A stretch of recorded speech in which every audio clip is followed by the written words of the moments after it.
اوس الله رب العالمین د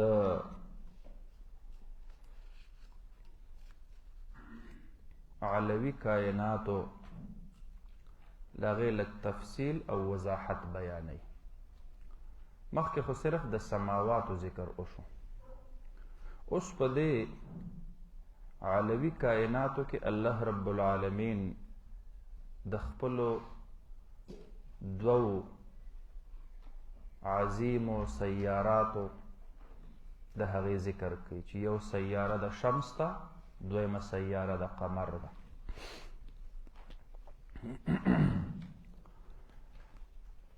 نور دا د الله رب العالمین په کائناتو کې، په مخلوقاتو کې یو ډېر عظیم مخلوق دی. زمون او ستاسو د دې ځمکې نه نور په اعتبار د جسامت سره 10 لاک ګنا لوی دی. مونږ او تاسو ته خو د خپل بونیر ډېر غټ ښکاري او بیا پاکستان راته ډېر غټ ښکاري. هغه د خنجراب نه راواخله تر ګوادره پورې ته دومره لوی پاکستان. بلوچستان والا وایي زمونږ صوبه دومره لویه ده، پنجاب والا وایي ټوله صوبه، او بیا دا یو بر اعظم او بیا دا شپږ واړه بر اعظمونه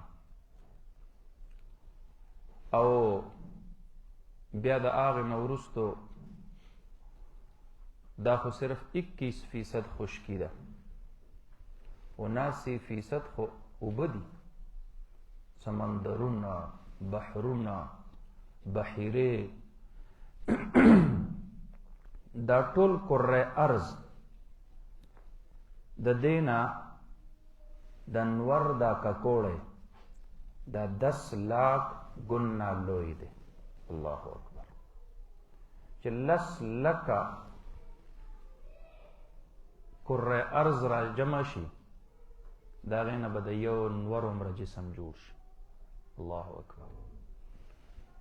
د الله رب العالمین قدرت ته ګورئ. دا نور د ځمکې نه 15 کروڑ کیلومیټر فاصله په اندازه کې دی. دا تخمینه ده، دا اندازه ده چې دا کوم ماهرین فلکیات دي که نه، اسټرانومسټ ورته ویل کېږي، نو هغوی دا وایي چې نور د ځمکې نه 15 کروڑ کیلومیټر فاصله کې دی. او دا فاصله د نور نه متعینه نه ده، دا کمیږي او زیاتیږي. په ژمي کې د نور فاصله د ځمکې نه زیاته وي، دې وجې نه دلته یخ هم ډېر وي او ورځ هم لنډی. خیال مه دی که نه؟ او په اوړي کې د نور فاصله د ځمکې نه دا بیا کمی، تقریباً 14.5 کروڑ کیلومیټر فاصله هغې ته دا را رسیږي.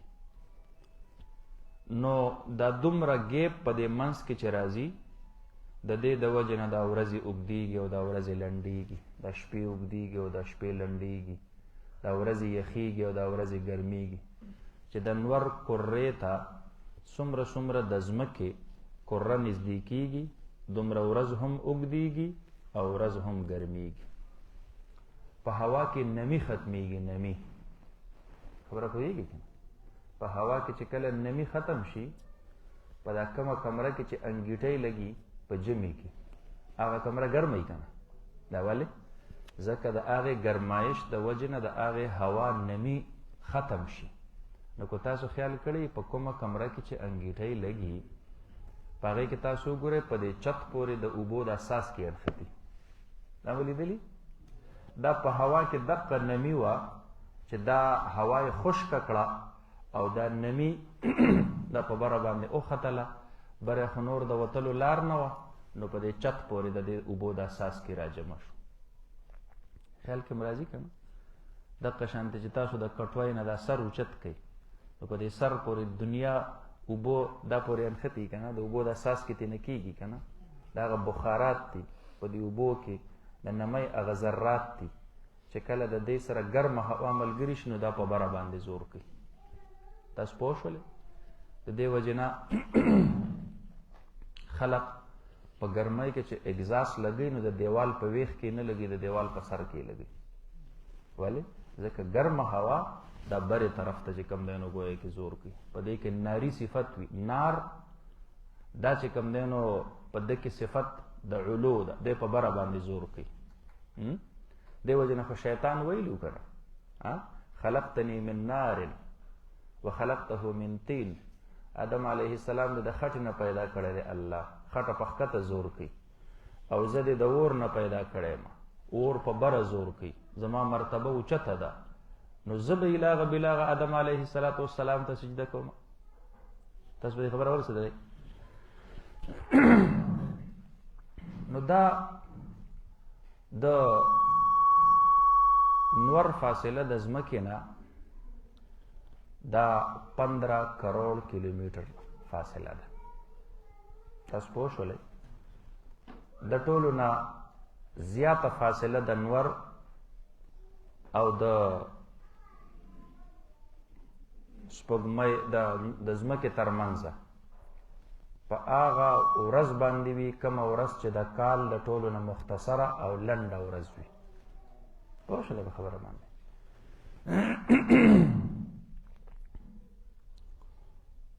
او د دې نه وروستو بیا د نور او د ځمکې ترمنځ دا فاصله دا رانږدې کېدل شروع شي.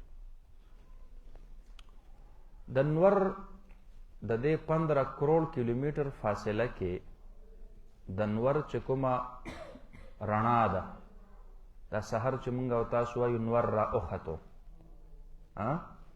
نو دا نور دا چې د دې ځمکې سره مخامخ شي، نو د نور دا رڼا د ځمکې ته دا 15 کروڑ کیلومیټر فاصله دا په 8 منټ کې طوی کوي. څومره وخت کې؟ 8 منټه کې د نور دا رڼا دا چرته را رسیږي؟ دا ځمکې ته را رسیږي. دې ته نوري فاصله ویل کېږي. دې ته څه ویل کېږي؟ چې تاسو ته څوک وایي چې نوري سال کس کو کہتے ہیں، نو تاسو به ورته دا وایي چې د نور رڼا په کوم تیزۍ سره دا پوره مسافت طی کوي،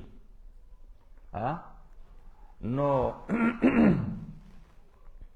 دې رفتار ته چې کوم دی نو نوري رفتار ویل کېږي. دې سپیډ ته نوري سپیډ ویل کېږي.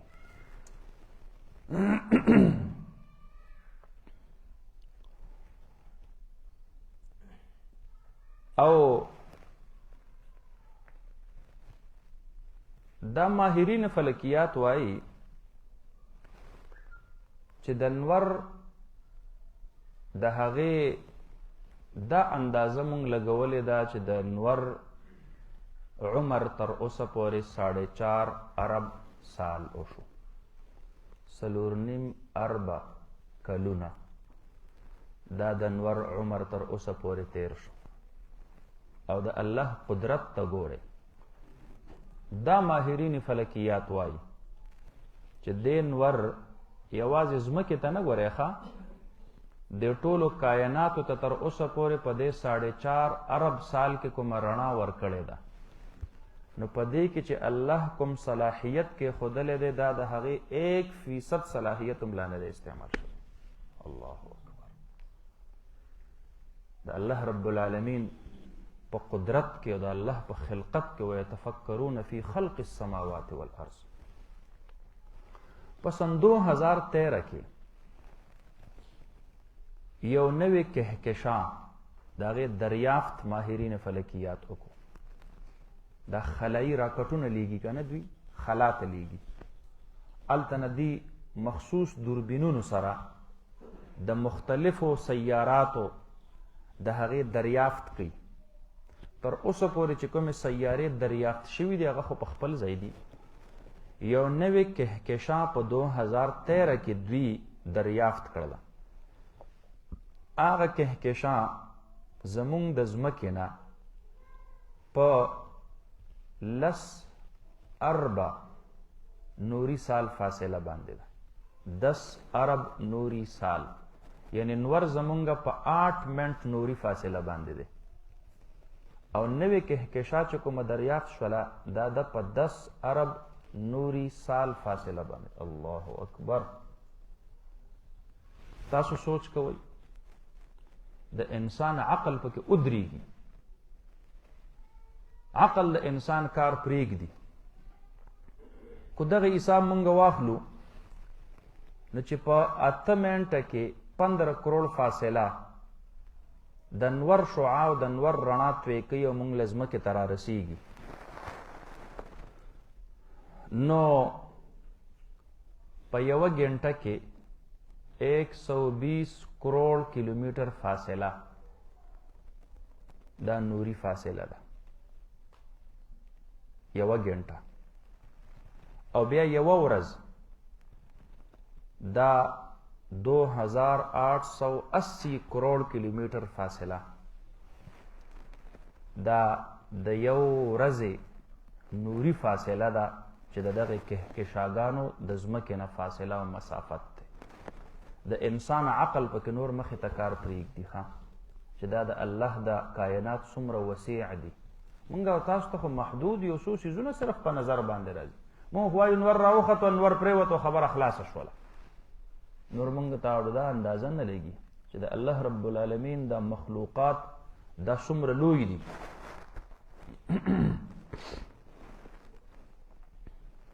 د نور د هغې چې کوم دی نو زمونږ نه په 15 کروڑ کیلومیټر فاصله کې حرارت دومره سوا دی چې مونږ ورته په ګرمۍ کې بهر نشو ودرېدلی. رڼا یې دومره تیزه ده چې په 15 کروڑ کیلومیټر فاصله کې مونږ له سترګې برېښي. داسې ده که نه؟ د نور د ککوړي ګرمي دا 6000 درجه سینټیګریډ ده. څومره؟ 6000 درجه سینټیګریډ. دا ځمکه چې اوس په کوم مسافت کې ده خدا نه خواسته کو دا ځمکه په دې سخته ګرمۍ کې دا نوره هم چې کم دی نو د انور ته ورنږدې شي نو په کره ارض باندې به ژوند تېرول محال شي د ډېرې سختې ګرمۍ د وجې. په 100 درجه سینټیګریډ کې په هغې کې خو چې کم دی نو انسان گزاره نشي کولی د سره څیزونه پکې ویلي کېږي. نو 6000 درجه سینټیګریډ تاسو سوچ کوئ چې دا به څومره چې کم دی نو دا اټم بم چې دا خلق وي دنیا ورانوي که نه نو دا داسې نه ورانوي. دې کې داسې ګیسونه دي چې هغه دومره حرارت پیدا کړي لکه دا اوسپنه چې کله ویلي کېږي که نه اوس په جدید طریقه باندې نو دا په داسې ګیسونو باندې چې کم دی نو دغه کوي. تاسو به د دې ویلډ واله سره لیدلي که نه؟ لیدلي هم دي دا ویلډ واله سره هغه دغه پې ور پرېږدي نو اوسپنه ویلي شي کو ویلي نه شي بله اوسپنې سره ټچ شي که په دې کې داسې ګیسونه دغه کړي دي چې د هغې سره هر څیز ویلي کېږي. اوسپنه، ګټه، خاوره، لوټه، ونه، انسان، هر څه دومره هیټ او دومره حرارت چې کم دی نو دا پیدا کړي. دا اټم بم څه بل څه شی نه دی خو دا په فضا کې دومره حرارت پیدا کړي چې په دې کې د انسان خو لویه خبره ده او زیروح سیز خو لویه خبره ده. ګټه اوسپنه دا ایره کې ویلي کی مکمل په مکمله باندې. نو کو دا ځمکه د خپل مقدار نه نوره لږه هم ورنږدې کېږي د نور ته نو د دې درجه حرارت په کره ارض دومره سیوا کېږي چې بیا به په مخ د ځمکه باندې چاته د ژوند تېرولو د هغې گنجایش پاتې نشي. د الله د عجیب نظام ته وګوره. هغه نورم الله کنټرول کړی دی د دې حد نه به مخې ته نه راځي. دا ستا لاین آف کنټرول دی دا ستا بارډر دی، د دې نه کوتره دی خوا کېږي بیا مې مخلوق ته تکلیف رسیږي. الله مکلف کړی دی. کل فی فلک یسبحون وقدره منازل. الله د هر یو دپاره خپل خپل چې کوم دی نو د کوزېدلو ځای دا مقرر کړی دی. نو دا د الله رب العالمین قدرت شان دی چې دلته ذکر شوی دی په دې ځای کې. نو فرمایي هو الذي جعل الشمس ضیاء. الله رب العالمین هغه ذات دی چې ګرځولی دی نور لره ضیاء ذات ضیاء، خاوند رڼا. ضیاء دا زواء دی اصل کې، لکه حیاز چې دا جمع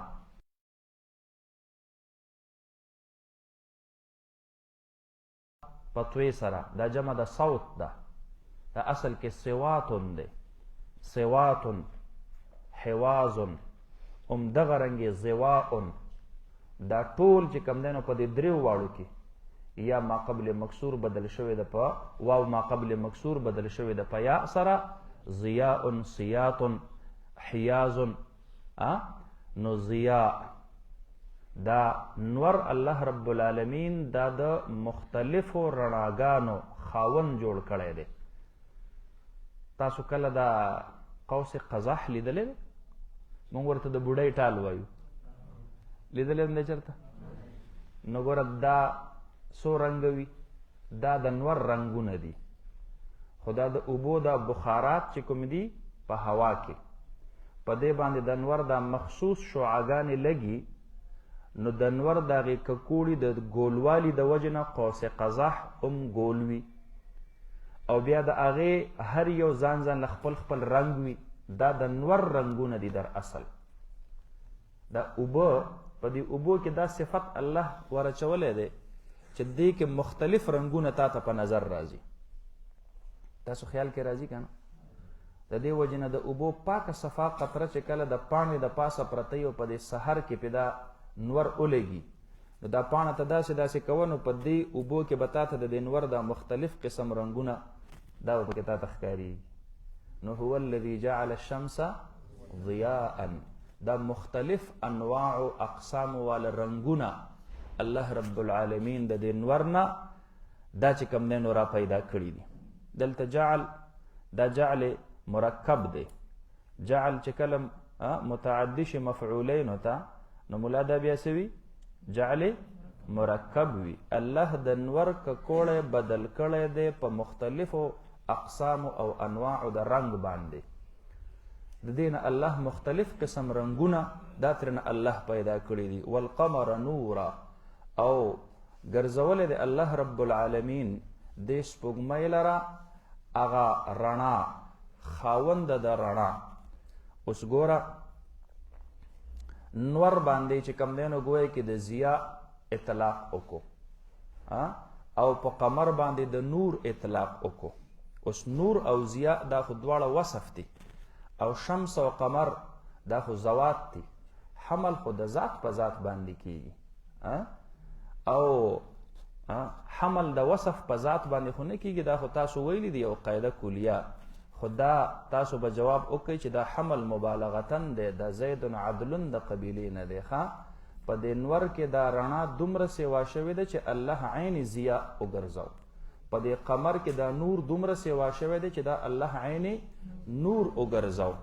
د ضیا او د نور ترمنځ اهل لغت فرق کړی دی. ضیا ویل کېږي کامل رڼا ته، او نور ویل کېږي مطلق رڼا ته.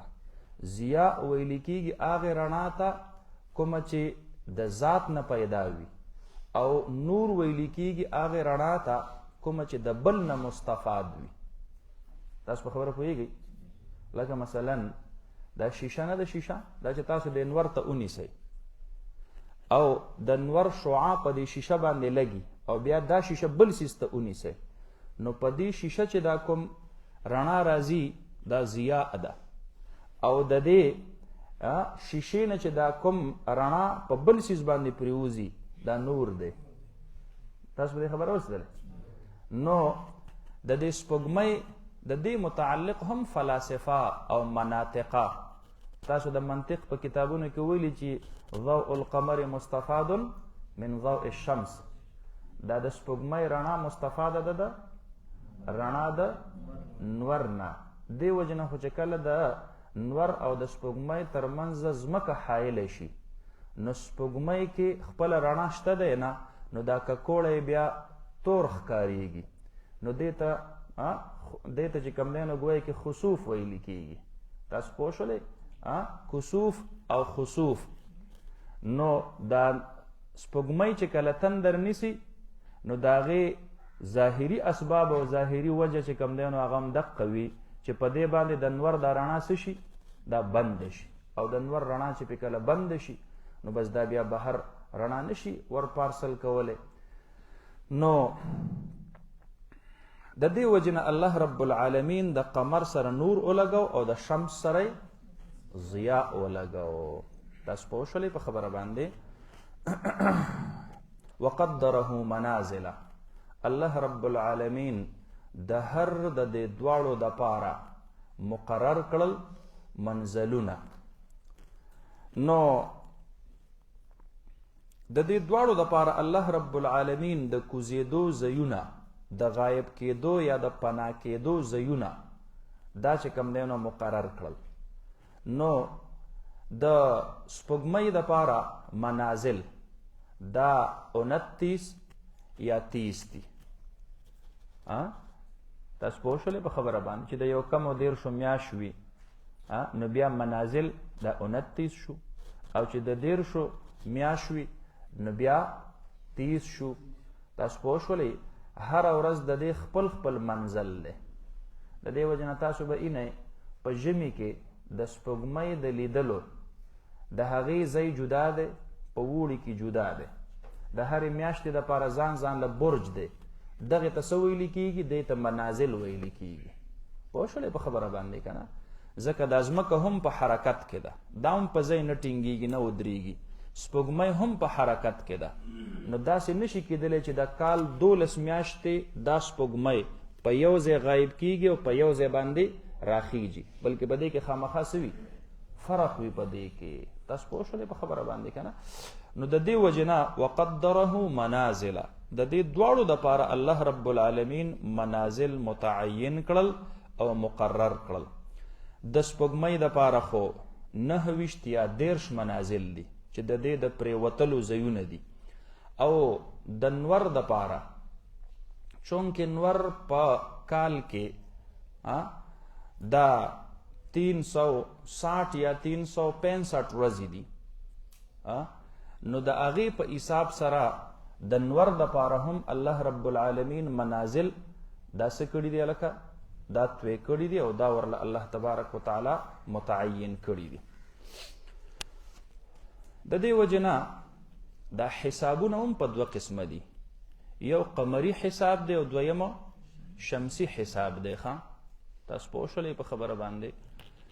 نو قمري حساب چې د نور په چې د سپوږمۍ د هغې په راختلو او د هغې په پرېوتلو باندې کوم حساب کتاب کیږي دې ته قمري حساب ویلی کیږي. زمونږ او ستاسو دا اسلامي میاشت دی دا څه شی دی؟ دا قمري حساب دی. تاسو پوه شولې په خبره باندې؟ دا رجب دی، دا شعبان دی، دا رمضان دی، دا شوال دی، دا ټول څه دي لکه دا قمري حسابونه دي. قمري میاشت دی دا شروع کیږي د محرم نه. محرم دی، سفر دی، ربیع الاول دی، ربیع الثانی ده، او جماد الاول دی، جماد الثانی ده، رجب دی، شعبان دی، رمضان دی، شوال دی، ذی قعده ده او ذی الحجه ده. او په پښتو کې پوخا به زمونږ د خلقو د دې قمري میاشتو حساب په پښتو کې کوخه، نو د محرم ته به د اسانې میاشت وي، او د سفر ته به سفر وي، ربیع الاول ته به وړمبی خور وي، او ربیع الثانی ته به دویمه خور یا ورستی خور به ورته وي، او جماد الاول ته به دریمه خور وي، او جماد الثانی ته به ورستی خور وي، څلورمه خور، او رجب ته به زبرګې میاشت وي، شعبان ته به شوقدر وي. دا اوس د څه میاشت ده؟ دا د شوقدر میاشت ده. دا ګوره قمري حساب دی ښه تاسو پوه شولې په خبره باندې که نه او شوال ته به یې چې کوم دی نو وړوکي اختر میاشت وي او ذوالقعدې ته به یې د خالي میاشت وي او ذوالحجې ته به یې د لوی اختر میاشت وي اوس زنانه ولم د خپلو میاشتو دا نومونه نه ورځي مونږ مولیانو طالبانو ته هم د دې خپلو میاشتو پته نه وي ښه جنوري فروری پته راته وي خو د دې اسلامي میاشتو پته راته نه وي په یو خبره ځان پوه کوي ښه شریعت کې چې څومره هم تحدید د ایامو کیږي دا ټول په قمري حساب سره کیږي ښه لکه کوم څاروي باندې چې قرباني کې او د هغې دپاره د کال 2 کالو د 6 میاشتو یا د 15 کالو حساب لګې نو دا به قمري حساب سره لګې شمسي حساب سره به نه لګې ښه تاسو به خبره ورسېدلې یا زنانه چې کوم دی نو ګویا کې هغه معتدة الوفات ته خاوند وفات شو دا عدت تیری نو والذین یتوفون منکم ویذرون ازواجا یتربصن بانفسهن 4 اشهر و10 اوس دا 4 میاشتې 10 ورځې حساب چې کې نو دا به په قمري میاشتو سره کې ښه دا به نه وي چې خاوند په 1 جنوري وفات شوی نو جنوري فروری مارچ اپریل او د مئی چې کوم دی نو 10 ورځې تاسو به خبره ورسېدلې دا حساب به پکې نه وي ښه دا به په قمري حساب سره وي په شمسي حساب سره به نه وي اسلام کې چې څومره هم احکام دي دا ټول په ټوله په قمري حساب سره دي ښه دا په شمسي حساب سره نه دي دا به تاسو ګوره یاد ساتئ ښه ها شمسي حساب دا نه چې جایز نه دی جایز دی د جنوری فروری مارچ اپریل مئی جون جولائی اگست ستمبر اکتوبر نومبر دسمبر او دی شمسی حساب ته به زمونږ د خلقو پوخا دی خپل نمونه ورکړي ښه نو د جنوري په دی منځ کې به چې کوم دی نو یو میاشت شروع شوله نو هغې نه به بیا چې کوم دی نو په فروری کې به پګن شو نو په مارچ کې به چیتر شو نو په اپریل کې به بیساک شو نو په مئی کې به جیټ شو نو په جون کې به هړ شو نو په جولای کې به ساون شو په اگست کې به بادرو شو په ستمبر کې به اسو شو اکتوبر کې به کتک شو او په نومبر کې به مگر شو او په دسمبر کې به پوش والا د دې متعلق په دې پښتو کې به ډېر زیات چې کوم دی نو دا دونې او لطیفې دا به پکې ویل کېدل دا شمسي میاشتې دي ښه تاسو پوه شولې په خبره باندې خو دا زمونږ د دې شمسي و میاشتو سره بالکل په نیمه نیمه چلیږي یعنی مثلا د مارچ د 15 نه په اخوا باندې چیتر شروع شي نو د اپریل تر 15 پورې چیتر وي بیا د اپریل د 15 نه د هغې نه په اخوا باندې بیساک شروع شي نو تر مئی پورې چې کوم دی نو 15 پورې دا بیساک چلیږي نو د 15 مئی نه بیا جیټ شروع شي او بیا تر جون 15 پورې جیټ چلیږي نو د 15 جون نه بیا اړ شروع شي په اړ کې سخته ګرمي خیال هم دی که نه نو دا شمسي حسابات دي خو اسلام کې چې کوم معتبر حسابات دي نو هغه څه دي هغه قمري حسابات دي او اسلام کې تحدید د ایامو چې څومره کیږي دا په قمري حساباتو سره کیږي نو به هر حال تفصیل سوا شو فرمایي هو الذي الله رب العالمین هغه ذات ته جعل الشمس ضیاء چې ګرځولی دی نور لرا ضیاء رڼا والقمر او ګرځولی دی سپوږمۍ لرا نورا رڼا وقدره منازل اندازه کړي دی الله رب العالمین هر واحد د دې دواړو دپاره منازل ځایونه د کوزېدلو الله تبارک وتعالی د دواړو دپاره کړي دي یا قدره کی ضمیر لکل واحد نه دی قدره کی ضمیر صرف او صرف چاته دی دا قمر ته دی الله رب العالمین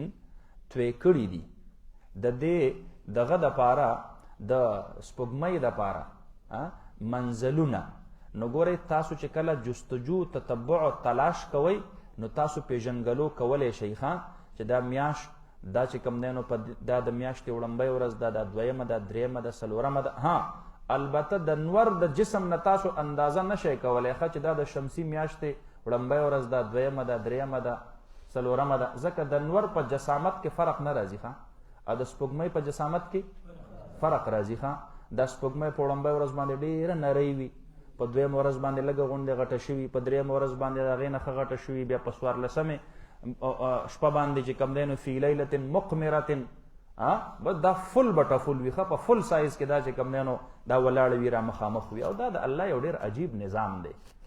نور نه الله ضیا راوستل او قمر نه الله نور راوستل. ولې؟ ځکه نور سره به ورځ راځي، ورځ کې خلقو ته د فل لایټ ضرورت دی، د پوره رڼا ضرورت دی. خلق کار کسب کوي، صنعت حرفت کوي، ملازمت کوي، کارونه کوي، او د شپه چې کم دی نو الله د آرام دپاره را لېږلې ده، نو داسې ډیم غوندې لایټ ضرورت دی. لکه په دې شپه کې چې سړی ځان ته په کمره کې هغه زیرو بلب لګي، ډېر د ضرورت په وخت کې په کار راځي، خو ډېر زیات چې رڼا شي بیا خو سړي له خوب نه ورځي که نه. دا خو الله رب العالمین د انسان دپاره دا شپه د آرام دپاره را لېږلې ده. وجعل اللیل سکن، دا خو سبب چې کم دی نو د سکون د آرام دی که نه. نو د دې وجې نه دا د انسان طبعي او فطري تقسیم دی چې الله لګولی دی. د دې انسان په جسم کې الله رب العالمین یو طبعي ګړۍ لګولې ده. ما ته وګورئ، هغه ګړۍ په خپل خپل ټایم باندې ستانه کار غواړي. د ورځې ستانه کار غواړي، د شپې ستانه آرام غواړي. کوم سړی چې د ورځې آرام کوي او د شپې کار کوي، دا سړی د مختلفو امراضو سره مخامخ کیږي. اوس یو د امریکې یو میډیکل ریسرچ انسټیټیوټ دی، هغې دا تحقیق کړی دی چې کوم ځوانان د شپې ویښ وي او د ورځې اوده کیږي، نو دا تحقیق هغې کړی دی چې هغه د لیور، د جگر، د اینې د امراضو سره مخامخ کیږي. او دا ولې؟ وایي ځکه الله رب العالمین په دې اینه کې داسې یو سیسټم لګولی دی چې د دې کنیکشن د سترګو د ګاټو سره دی. نو چې کله په دې تیاره راشي او سترګې پټې شي او دا انسان اوده شي، نو دلته د وینې صفایي شروع شي. ګنده مواد چې څومره په وینه کې دي هغه ترېنه د هغې اخراج دا اینه چې کم دی نو دا شروع کړي. او چې کله او دا نظام دا تړلی شوی دی د شپې سره، نو چې کوم کسان هغه د شپې په ټایم باندې خوب کوي، اوده کیږي، نو په ټایم باندې د هغې دا اینه دا دغه ګنده مواد د وینې نه چې کم دی نو دا خارجوي، د هغې اخراج کوي. تاسو پوه شولې په خبره باندې که نه؟ دې وجې نه جناب نبی کریم صلی الله علیه وسلم مبارک د شپې تر ناوخته پورې د خبرو کولو نه منع فرمایلې ده. تاسو حدیثو کې ویلي دي که نه؟ د شپې تر ناوخته پورې خبرې ترې کول، ټوکې ټقالې کول، دا نبی علیه الصلاة والسلام مبارک ته نه منع فرمایلې ده. او د سحر وختي د هغې پاسېدل، د هغې حوصله افزایي فرمایلې ده. اللهم بارک لی فی بکور امتی، الله زما د امت دپاره د دې په سحر وختي وختونو کې برکت ور واچوه. کوم کار چې په دغه وخت کې شروع شي هغې کې ډېر لوی برکت وي. او زه تاسو ته یو بله عجیبه خبره وکړم. دا سپي نه دي، دا ټوله شپه ویښ، نو چې د سحر دا ټیم شي که نه، نو په دقه وخت کې دوی سر کیدي. نو بې برکتي پکې څومره ده؟ یوه سپی چې لنګه شي نو 8 او 10 بچي راوړي. لیدلي هم دي که نه؟ او نه یې څوک حلالوي او نه یې څوک قرباني کوي او نه یې څوک ذبحه کوي، او د هغې باوجود به تاسو چېرته د سپو کنډک نه یې لیدلی. او دا بانګیان دا چې کم دی نو دا سم د ماښامه په یو وخت په باندې اوده شي. لیدلي هم دي چېرته؟ نو د سحر په دې وختي وخت کې راپاسې نو بانګونه شروع کړي. نو ګوره برکت ته یې وګوره چې د چرګو، د چرګوړو، د هغې وروره فارمونه ځان لدي، او دلته چې کم دی نو په سوزکو کې ځان له خرڅېږي، وایي چرګ په 2 روپۍ شو. او دا خلقو کرم دنیا شوي، او حلالي هم خلق ډېر زیات، خوري هم خلق ډېر زیات. اوس سپی خو نه څوک حلالي او نه څوک خوري، او د هغې باوجود د هغې دومره شرح او د هغې دومره مقدار نشته. ولې؟ هغه بې برکته دي. او د دې برکت دی د ګډو، د بیزو کنډکونه ګرځي، او د سپو کنډک به تاسو چېرته نه لیدلی. پوه شولې په خبره باندې که نه؟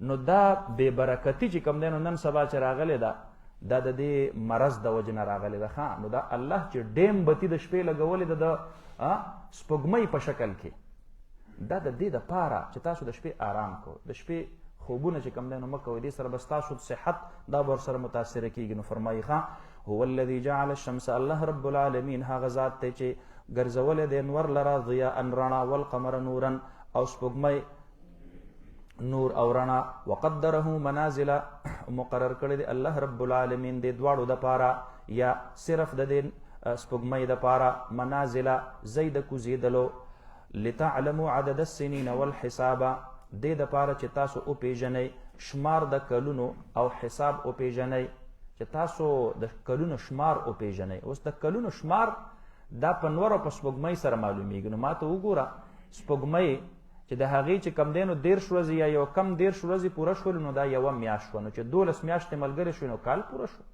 اوس د کال حساب تا د چا نه وپېژندلو؟ دا د سپوږمۍ او دا ته د نور نه هم پېژندلی شي. تاسو پوه شولې په خبره باندې که نه؟ نو دا د نور نه هم پېژندلی شي په شمسي حساباتو سره. د جنوري او فروری او مارچ او اپریل مئی جون جولای اګست ستمبر اکتوبر نومبر دسمبر دغې سره. ما خلق الله ذلك الا بالحق. الله دا عبث نه دی پیدا کړي. ښه دا نه دی پیدا کړي الله رب العالمین دا مذکور کائنات.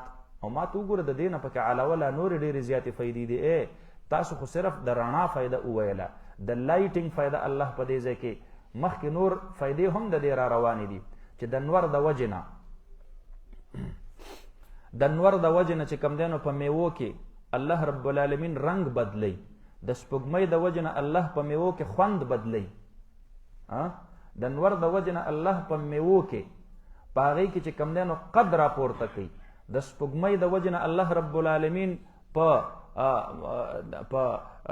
بوټو کې په هغې کې الله رب العالمین مختلف قسم چې کوم دی نو گویا کې ګلونه دا را زرغونی. ګورئ تاسو به لیدلي که نه دا ګل دا چې همیشه دپاره را دغه کېږي، را سپړدل کېږي، را ټوکاویږي. په دې کې د دې نور او د دې سپوږمۍ ډېر لوی کردار وي. دا کومه میوه چې نور ته مخامخ وي د هغې رنګ بدل وي، کوم چې د نور نه په شا وي د هغې رنګ بدل وي. پوه شولې په خبره باندې که نه؟ د بوټو په لویېدلو کې او د بوټو په رنګ کې او د میوو په خوند کې په دې ټولو کې چې کوم دی نو ګویا کې د دې خپل کردار دی. پوه شولې په خبره؟ تر دې پورې چې د دریاب په چپو کې د هغې په مد و جزر کې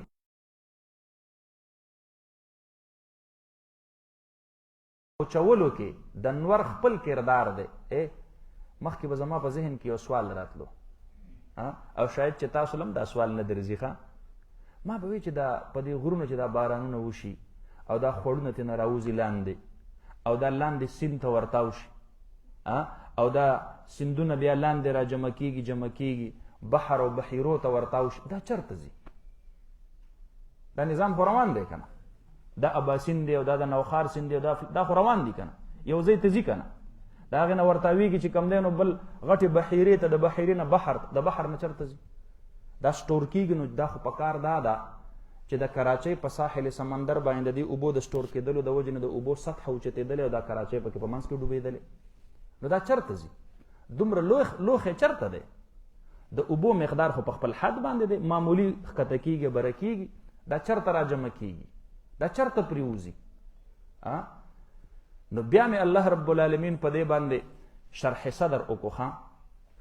په کوم ځای کې چې غټ سیندونه او دریابونه دي هغه د ځمکې په داسې محل باندې الله رب العالمین پیدا کړي دي چې هغه نور ته چې کوم دی نو ډیر برابر دي او نور شعاګانې چې کله په هغې باندې لګي څومره اوبه چې الله رب العالمین د دې مختلفو خوړونو نه سیندونو ته راولي او د سیندونو نه دریابونو ته راغورځېږي، نو هغومره مقدار کې د نور په ګرمایش سره هغه په بخاراتو کې راوچتېږي او بره ځي او په دې لاره باندې د دې چاڼ کېږي، چاڼ فلټریشن کېږي.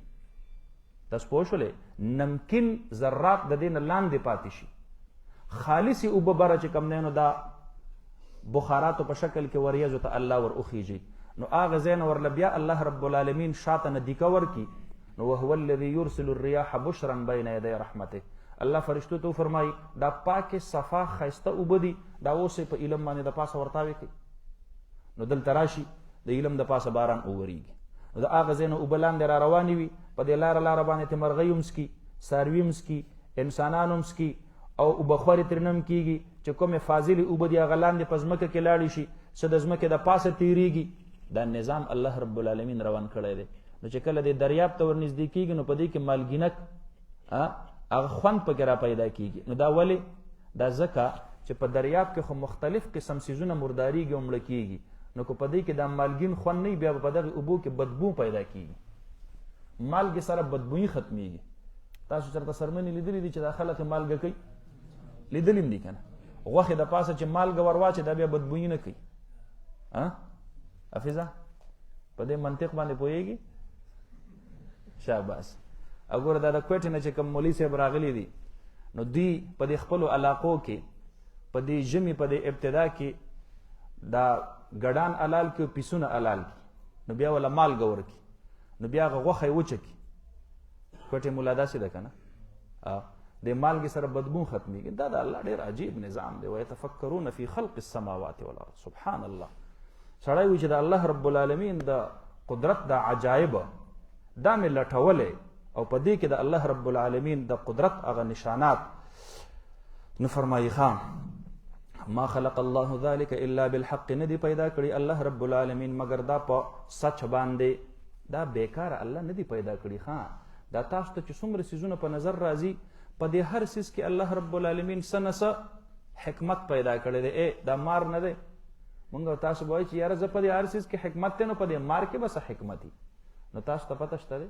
ګوره د دې مار نه چې دا کوم زهر راوځي نن سبا د خطرناکو بیمارو علاج الله په دې کې کېښودلی. دا د کینسر دا علاج چې خلق کوي که نه، نو دا د دې مارانو په زهرو سره کوي. د دې وجې نه د دې اثر دا وي چې کله دا علاج چاته شروع کړي نو د هغه د وجود نه ویښته دوړېدل شروع شي. تاسو په خبره پوهېږئ که نه؟ نو الله رب العالمین په دنیا کې په کائناتو کې یو څیز عبث نه دی پیدا کړی. اوس ګوره د مار زهر ته ګوره، الله رب العالمین په کې د خطرناکو بیمارو علاج کېښودلی دی. دغه د کینسر دا وایرس الله دې مونږ او تاسو ټول محفوظ او مأمون کړي. نو دا بغیر د دغه چې کوم دی نو ګویا کې زهرونه دا وایرس دا نه مړه کېږي. نو ګور الله هغه هم عبث نه دی پیدا کړي. شاباس خان فرمایي ما خلق الله ذلك الا بالحق يفصل الآيات لقوم يعلمون. تفصیل سره بیانوي الله رب العالمین هغه نشانې خپلې آیتونه خپل لقوم د هغې قوم دپاره یعلمون چې هغوی سمج لري پویه لري. ان في اختلاف الليل والنهار وما خلق الله في السماوات والارض لآيات لقوم يتقون. بشک په اختلاف د شپې او د ورځې کې د شپې او د ورځې اختلاف فی الذهاب والمجیء په تللو او راتللو کې په دې کې هم نشانې دي. یا فی الزیادة والنقصان د ورځې د شپې په اوږدېدلو په غټېدلو کې. کله ورځ لنډه شي شپه اوږده شي، او کله شپه چې کم دی نو اوږده شي او ورځ لنډه شي. په ژمي کې په اوړي کې دا اختلاف راځي که نه؟ نو دا د الله نه علاوه دا د الله د قدرت نشانې دي. ان فی اختلاف اللیل والنهار، بشک په اختلاف د شپې او د ورځې کې په بدلیدلو د شپې او د ورځې کې. وما خلق الله فی السماوات والارض، او هغه څه چې پیدا کړي دي الله رب العالمین په اسمانونو کې په ځمکو کې علوي او سفلي مخلوقات ټول پکې داخل شو. لآیات خامخا نشانې د عبرت دی لقوم د هغې قوم دپاره یتقون چې هغوی پرهیزګاري اختیاروي، چې هغه یریږي د الله رب العالمین نه. نو صرف د هغې دپاره دي پکې، ولې د دې نورو خلقو دپاره پکې نه دي؟ نو تاسو یې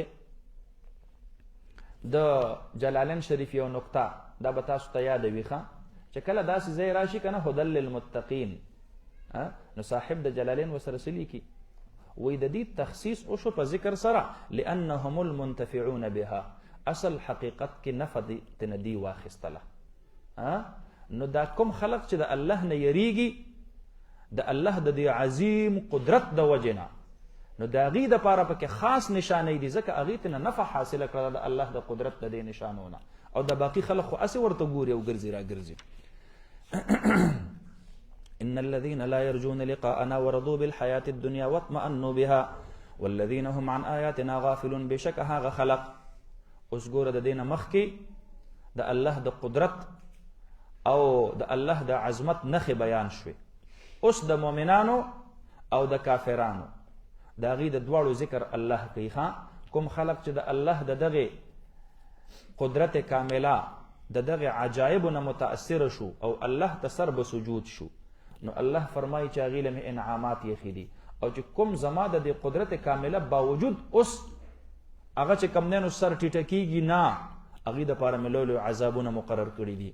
نو فرمایي ان الذین لا یرجون لقاءنا، بشک هغه خلق چې هغوی یقین نه لري لقاءنا د ملاقات زمونږه لا یرجون طمع نه لري لا یطمعون کوم خلک چې هغه طمع نه لري یقین نه لري زمونږ د ملاقات معنا په بعث بعد الموت باندې ایمان نشته دی هغوی وایي چې بس سدي بس هم دلته دي په دا ژوند د دنیا دی د دې دنیا د ژوند نه وروسته بل ژوند نشته دی نو هغه منکرین د بعث بعد الموت نه هغه دهریا هغه ملحدین هغه فلاسفه چې هغه د دې مرګ نه وروسته بیا را ژوندي کېدل او الله ته مخامخ کېدل نه مني نو فرمایي ورضو بالحیات الدنیا او دوی خوشحاله شوي دي په ژوند د دنیا باندې دوی وایي که ژوند دی خو بس د دنیا ژوند دی په دې کې ځان له ښه مزې تېرې که وروستو هېڅ هم نشته دی واطمئنو بها او دوی مطمئن شوي دي په دې ژوند د دنیا باندې زړونه یې دلته لګېدلي دي دلته مطمئن شوي دي نو فرمایي والذین هم عن آیاتنا غافلون او هغه خلق چې هغوی دي د آیاتونو زموږ نه غافلون غفلت کوونکي چې کوم خلق په مؤمنانو کې زموږ د دې نشانو د قدرت نه د هغې نه ځان یې غافله کړی دی ځان یې بې خبره کړی دی او هغه عبادات نه کوي طاعات نه کوي اولئک دا خلق دا کوم خلق چې په بعث بعد الموت باندې یقین نه لري د دنیا په ژوند باندې خوشحاله شوي دي مطمئن شوي دي د الله رب العالمین د دې نشانو د قدرت نه غافل دي او بې خبره دي نو دا ټول په ټوله خلق مأواهم النارو ټکانه د دې جهنم دی د جهنم اور دا د دې ټکانه ده بالآخر به دوی هم عقل ته ځي بما کانو یکسبون الله فرمایي په اور باندې زه څوک هسې نه سوځوم ښه زه څه زیاتی نه کوم ظلم نه کوم با د سببیت دپاره ده ښه په سبب د هغې سره چې ودي کسب کولو به هغې لره دا د دوی د خپلو اعمالو نتیجه ده نو په دې کې د ګیله د بل چا نه کوي ښه دا د دوی د خپلو اعمالو نتیجه ده نو فرمایي شاباس بما کانو یکسب من الشرک والمعاصی دی به څه کسب کول من الشرک والمعاصی چې یو به کفر کو او دویم به ګناهونه کول نو من الشرک په دې کې چې کوم دی نو ګویا کې کافران داخل شو او والمعاصی په دې کې هغه عصات من المؤمنین داخل شو په مؤمنانو کې هغه خلق چې هغه چې کوم دی نو ګویا کې نافرمانه مؤمنان دي هغه پکې داخل شو ان الذين امنوا وعملوا الصالحات بشک هغه خلق چې ایمان راوړ دي عملونه کړي دي نیک يهديهم ربهم بإيمانهم هدایت دا خو په معنا د لار ښودلې سره راځي او دلته تاسو ویلي چې هدایت په دواړو معنو سره راځي اراءة الطریق او ایصال الى المطلوب تاسو پوه شولې په خبره باندې که نه نو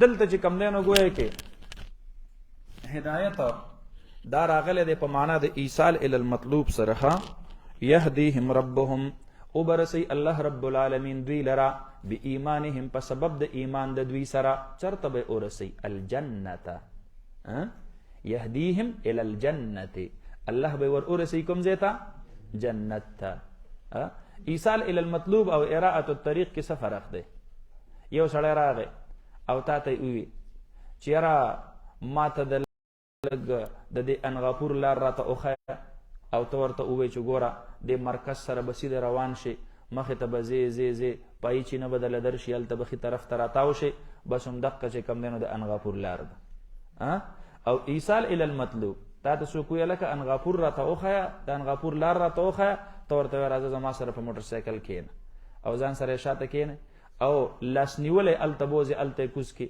او ورته ووایې دې ته ایصال الی المطلوب ویلی کېږي دا آسان تشریح شوله ده دی تاسو پوه شولې په خبره باندې نو دلته هدایت په معنا د ایصال الی المطلوب سره یا هدایت دلته کو په معنا د اراءة الطریق سره شي نو معنا دا یهدیهم ربهم بإیمانهم نو الله رب العالمین به وښایي دوی ته په هغې سبب د ایمان د دوی باندې د دوی دپاره به د دوی د ایمان دا الله یو نور جوړ کړي نو د هغې نور په ذریعه باندې به دوی لاره معلوموي هغه ایمان والا نور به د دوی نه مخکې روان وي او دوی به ورپسې وروستو روان وي نو دلته بیا هدایت په معنا د اراءة الطریق سره شي تاسو پوه شولې حدیث مبارک کې راځي که نه چې ایمان به د مؤمن دپاره نور وي او دا مؤمن به د دې ایمان په نور سره چې کوم دی نو جنت ته رسیږي پوه شولې په خبره باندې که نه نو فرمایي تجري من تحتهم تجري من تحتهم الانهار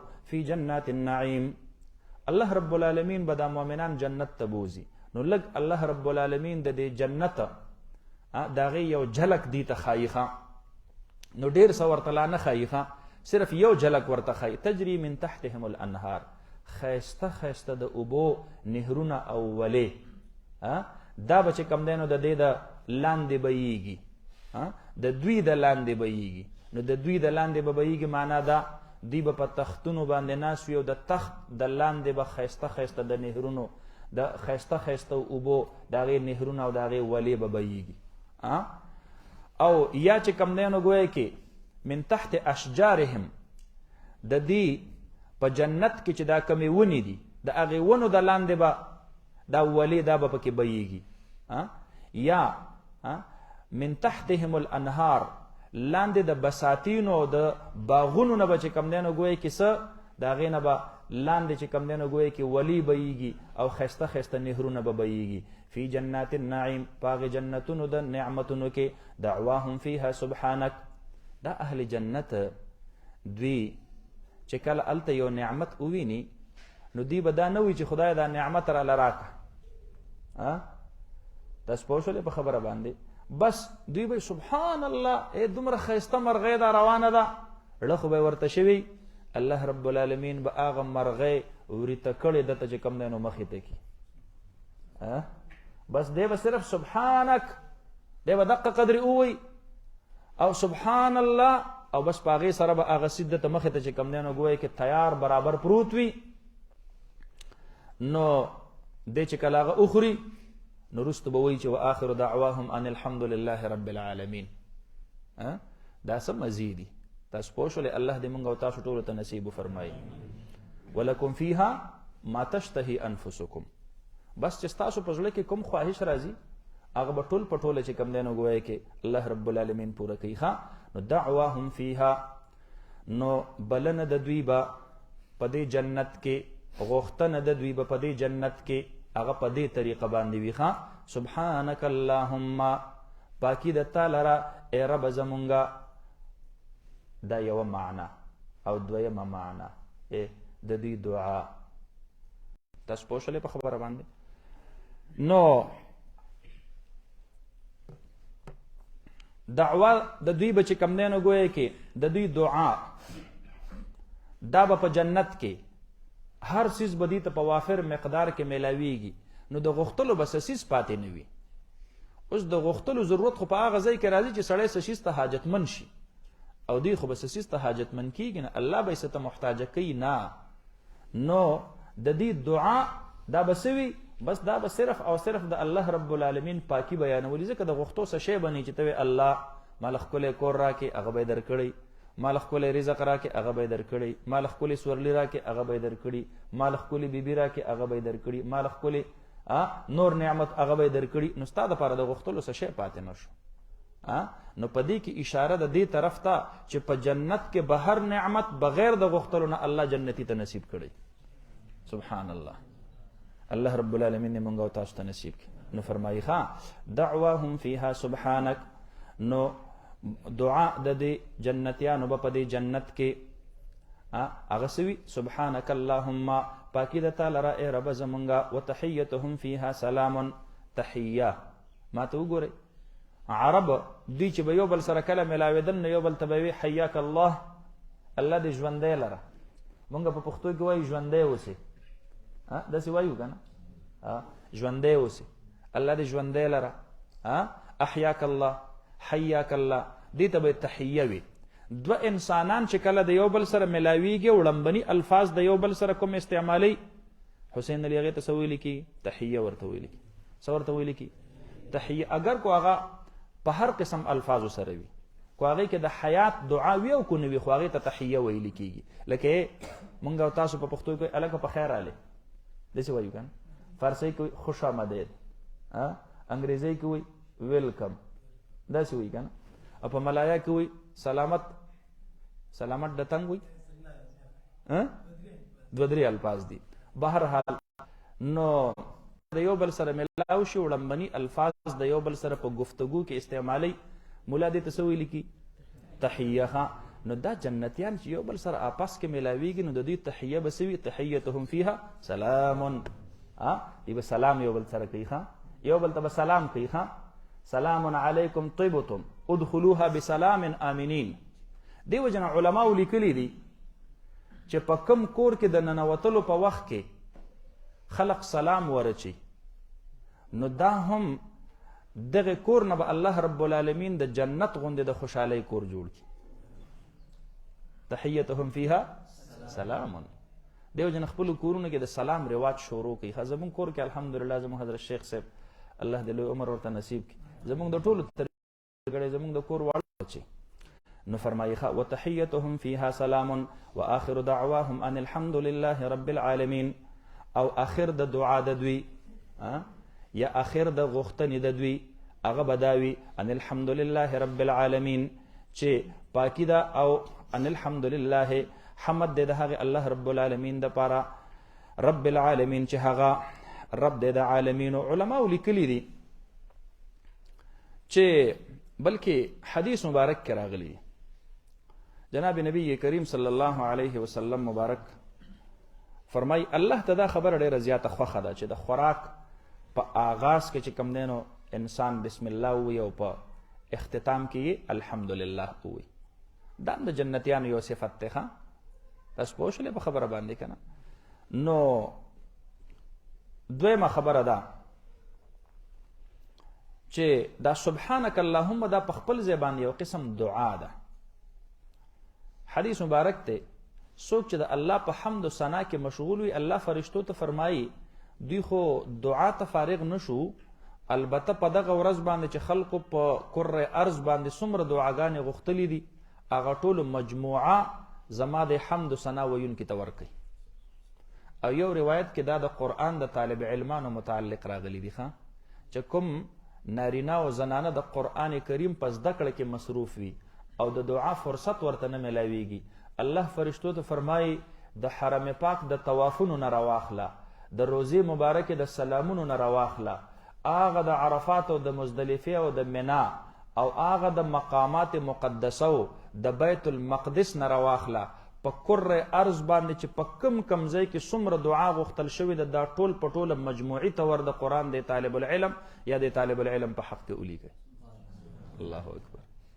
دا ګوره دا زمونږ او ستاسو دپاره غیبانه چې کوم دی نو الله رب العالمین دعا ته وخت نه میلاویږي، الله رب العالمین زمونږ په کاته کې د ټول مخلوق هغه دعاګانې شاملې الله دې نصیب وفرمایي. دیو جن علماء کرامو لیکلي دي چې د مجلس په اختتام کې چې کوم دی نو واخر دعوانا ان الحمد لله رب العالمین ویل دا څه دي؟ دا چې کوم دی نو ګویا کې مستحب دی. او امام قرطبي صاحب رحمت الله علیه هغه خو ورسره دا لیکلي دي چې د هر مجلس په آخر کې دا ویل پکار دي سبحان ربک رب العزة عما یصفون وسلام علی المرسلین والحمد لله رب العالمین. نو فرمایي مختا ولو يعجل الله للناس الشر استعجالهم بالخير لقضي إليهم أجلهم فنذر الذين لا يرجون لقاءنا في طغيانهم يعمهون. بعضې د کافرانو نه هغوی به چې کوم دی نو ګویا کې کله کله مطالبه هم کوله چې نبی علیه الصلاة والسلام ته به ویل دا ته چې کوم عذابونه مونږ ته زوتی نو زه الله ته دې ووایه چې دا عذاب په مونږ باندې لږ زر تر زره راولي که نه. نو نضر ابن حارثه هغه هم دا ویلو چې ان کان هذا هو الحق من عندك فامطر علينا حجاره من السماء او ائتنا بعذاب اليم عجل لنا قطنا قبل يوم الحساب. زمونږ هغه عذاب په مونږ باندې لږ زر راوله چې دا که ته رښتیا خبره کې نو داسې قسم خبرې به چې کوم دی نو دې کافرانو کولې. نو الله رب العالمین دا آیاتونه نازل کړل چې تاسو خو عذاب د الله رب العالمین غواړئ، خو کو الله رب العالمین چې تاسو څومره د خیر سوالونه کوئ او الله یې درله زر قبلی، کو الله ستاسو د شر او د عذاب سوالونه هم زر په زره قبلولی نو په دې کائناتو کې به اوس هیڅ موجود نه و. نو علماء کرام د دې چې کوم دی نو ګویا کې یو عام معنا بله هم کوي د دې آیت کریمه او هغه دا لکه څرنګه چې د کافرانو د عذاب سوال الله رب العالمین ټک په ټکه نه قبلو، دقه رنګې دا کومې خیري او کومه بددعا چې مؤمن ځان ته کوي یا بل ته کوي نو دا خیرم الله رب العالمین ټک پټک نه قبلې ګورې ښه کو دا خیری الله قبلولې نو دا مور د خپل زوی ته د ورځې یو څو پیری وي خدای دې سوې سټکورې کا خدای دې ځواني مرګې کا داسې ورته وي کو نه وي وته تباه شي او برباد شي او سس چې کم دی نو خیریه ورته کوي تاسو پوه شولې په خبره باندې که نه نو الله رب العالمین بددعا چې کم دی نو ګوایي کې دا ټک پټک نه قبلوي بلکې یو حدیث مبارک کې راځي چې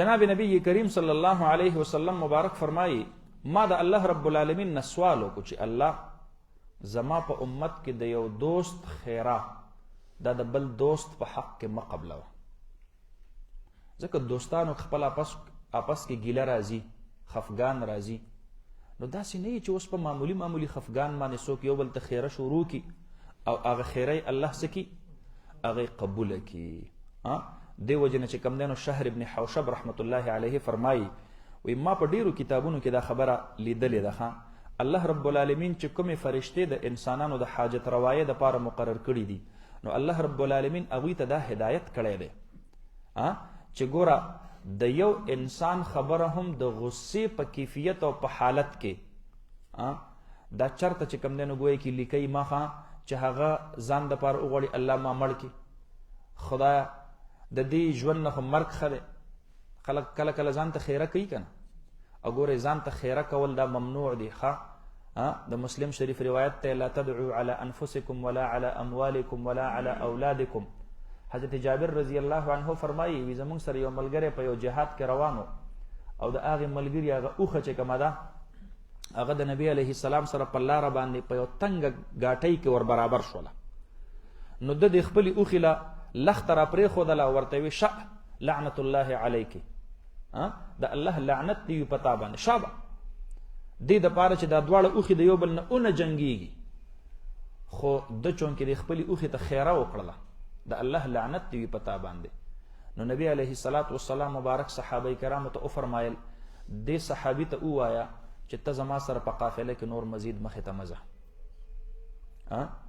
ځکه څوک چې لعان وي خیرې کوونکی وي بددعا کوونکی وي نبی علیه السلام فرمایل دا د زما سره یو ځای په قافله کې نه ځي او بیا هغه اوښې ته نبی علیه السلام حکم صحابو ته وکړو چې د دې اوښې نه دا ساز و سامان ټول په ټوله را پرانځئ دا خو د اوس نه پرېږدوئ دې ته به څوک لاس هم نه وروړئ حضرت جابر رضی الله عنه فرمایي چې نبی علیه السلام فرمایل چې په دې باندې سورلي مه کوئ فانها ملعونه دې ته خیره شوې ده نو فرمایي چې دا اوښه به بیا کلاو ګرځېدله چا به ورله ګوتې هم نه وروړلې او هر چا به دا ویل چې چونکې نبي علیه السلام فرمایلی دي چې فانها ملعونه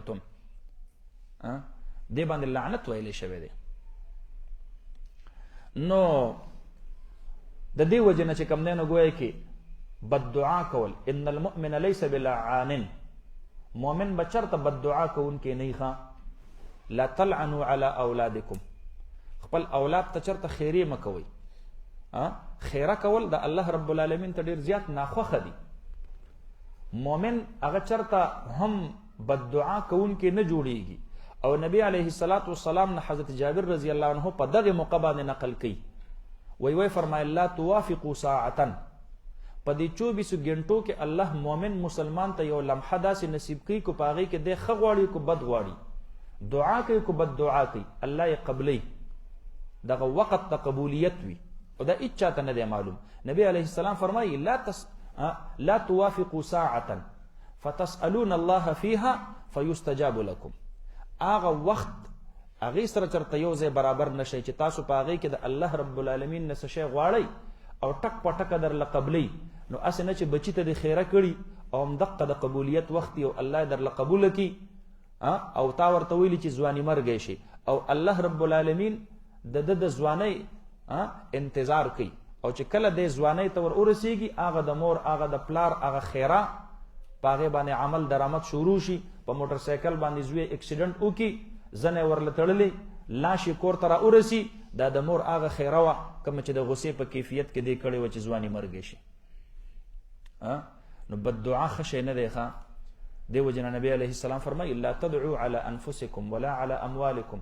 یو صحابي له نبی علیہ السلام بیمار پرسۍ لاړ شو او هغه داسې ټپ ټپ شوی صار کالفروخ، لکه دا د مرغۍ بچوړی نه دی چې په دې جاله کې ناستي او لا بڼې پې نه راختلي، نو دا اډوکي بار په دې غوښه کې راوتي که نه او دا شنه شنه دغه پکې چې کوم دی نو دا پکې ښکارېږي، دا رګونه پکې ښکارېږي. دا صحابي دقسې ټپ ټپ شوی و، داسې بیخي د مرغۍ بچوړی ترې نه جوړ شوی و. نبی علیه الصلاة والسلام مبارک ترې نه تپوس وکړو، ځان ته به د خیره خو نه کړي بد دعا. دا صحیح مسلم شریف روایت دی. نو دا صحابي ورته فرمایي د الله حبیبه نور خو مې څه نه دي ویلي، خو یو ورځ مې داسې وی چې الله ستا د عذاب نه ډېر یېرېږم، نو آخرت کې چې ماله ته کوم عذاب راکړې دا راله دنیا کې راکړه. نبی علیه الصلاة والسلام ورته فرمایل هل لا قلت ربنا آتنا فی الدنیا حسنه وفي الاخرة حسنه. نو د خدای بنده خو د دې په ځای به دا دعا غوښتلی و چې الله دنیا کې هم راته ښایسته ژوند راکړي او آخرت کې راته هم ښایسته ژوند راکړي. تا د ځان دپاره د الله نه عذاب غوښتلو، داسې څوک کوي؟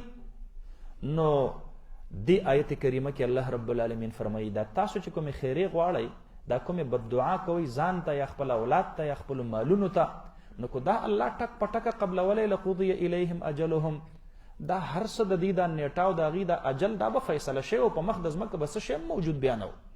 دا خو الله رب العالمین دعا ستاسو زر قبلی او بد دعا ستاسو زر نه قبلی. تاسو پوه شولئ په خبره باندې؟ نو شان نزول د دې خاص دی، صرف د کافرانو د طرف نه د عذاب مطالبه وه او د مفهوم د دې چې کوم دی نو دا عام دی ښه. نو فرمایي ولو یعجل الله، کو چېرې تلوار کولی الله رب العالمین، تادي کولی الله تبارک وتعالی للناس د خلقو دپاره الشر، شر شر کې هر څیز هغه څیز داخل دی کوم چې ستا دپاره چې کوم دی نو ښه نه وي، بیماري ده پکې، فقر دی پکې، لوږه ده پکې، حادثه ده پکې، تکلیف دی پکې، قحط سالی ده پکې، عذاب دی پکې، دا ټول څیزونه په دې کې داخل دي. استعجالهم بالخیر کاستعجالهم بالخیر، دې ته منصوب بنزع الخافض ویل کېږي. ښه تاسو په خبره پوهېږئ څه ورته ویل کېږي؟ نو ګوره دا کاف تشبیهي چې کوم دی نو ګویا کې دا پکې چې کوم دی نو دا ترنه د دې نزعه ترنه شوې ده، هغه خافظ دی په دې ځای کې. نو چې هغه ترنه وباسلی شو نو دا باقي منصوب پاتې شو. استعجالهم بالخیر، په شانته په تلوار سره د غوښتلو د دوی خیر لره.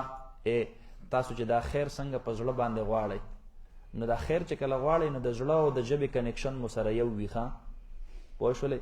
دا ډېر په اخلاص غواړئ او دا کو قبول شي نو وروستو پې بد نه ګڼئ. خو دا عذاب یو خو چې کله غواړئ نو تش په ژبه باندې دا بد دعا چې څوک کوي نو د ده ګورې زړه نه به یا بد دعایي یا بني، خو د ژبې د وجې نه په غصې په کیفیت کې د ژبې نه څه الفاظ ختلي وي. ښه نو دا داسې نه وي لکه کوم اخلاص سره چې مور د خپل بچي دپاره دعا غواړي، هغه اخلاص سره ګورې مور خپل بچي ته خیره نه کوي. ښه دا خو د غصې په کیفیت کې یو لفظ وي چې د ژبې نه ور اوخیږي. نو کو چېرې الله رب العالمین دا د هغې سره یو شان کولی نو لقضی الیهم اجلهم، نو بس بیا خو به فیصله کړې شوې وه د دوی دپاره، د دوی هغه نیټه بیا خو به خبره خلاصه شوې وه. فنذر الذین لا یرجون لقاءنا فی طغیانهم یعمهون. الله رب العالمین په دې ځای کې فرمایي چې دا کافران دې ته مونږ لږ ډیل ورکو، ښه مهلت ورکو. دوی خو وایي چې په مونږ باندې دا عذاب زر ته زره راوله، امطر علینا حجارة من السماء عجل لنا قطنا، خو مونږ دومره زر په دې باندې عذاب نه راولو. ښه لږ ډیل ورکو، مهلت ورکو. تاسو خو نه پوهیږئ، تاسو چې کوم دی نو ناپوهه یئ، الله بندگان یئ، د الله رب العالمین تاسو په عذاب باندې سود کیږئ نه. ما ته وګورئ، تعذیب بالنار دا الله په انسانانو حرام کړی دی په دې امت کې. مار په اور سوځول حرام دي، څه دي؟ حرام دي. لړم په اور سوځول څه دي؟ حرام دي. تعذیب بالنار دی ته ویل کېږي. ښه دشمن چې کوم دی نو په اور سوځول حرام دي. تاسو پوه شولئ په خبره باندې که نه؟ تعذیب بالنار دا حرام دی په شریعت مطهره کې. نو کوم الله چې په مونږ او تاسو باندې د ضرري خپل اشرف المخلوقات دا په اور باندې ولې سوځي؟ پوه شولئ؟ دې وجه نه الله ډیل ورکوي. ښه الله مهلت ورکوي. فنذر الذین لا یرجون لقاءنا فنذر فنترک ذرهم فی غمرتهم. دا په معنا د ترک سره راځي. فنظروا مونږ پرېږدو الذين هاغه خلق لا يرجون لقاءنا چې هغې تمه نه لري یقین نه لري د ملاقات زمونږ، یعنی دا کافران دا مونږ پرېږدو فی طغیانهم په سرکشۍ د دې کې، په شرارت د دې کې، یعمهون متحیر او سرګردانه. نو دې کې یو بل طرف ته هم اشاره راغله. الله فرمایي چې زه یې پرېږدم په دې خپل کفر کې، خو ښه ورځ به نه مومي، یعمهون سرګردانه به ګرځي.